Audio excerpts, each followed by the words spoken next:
po si Shirley Magbuo, 51 years old. Nagkaroon po ako ng breast cancer ngayong taon po lamang. Meron po akong nakapangbukol sa kanan ng aking dibdib. Nung una po, natakot po akong sabihin sa aking pamilya dahil kulang po kami sa pinansyal.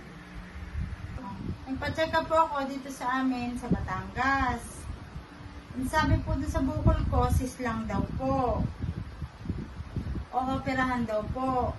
Nung po magpa-opera ako, lumabas po sa biopsy, may cancerous daw po.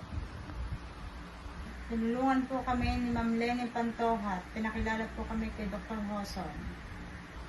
Matapos po ang ilang check-up, pinakapa din pong bukol sa kabila ko pong dede. Sabi po, sis po lamang. Pero napagpasyahan ko na po, naipatanggal ko na po yung dalawa ko pong dede.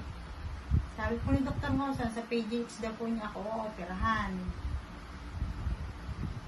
Napakalaki po ng utang na loob ko kay Dr. Hoson at naoperahan po niya ako ng maayos. Para po sa akin, napakabait po niyang doktor.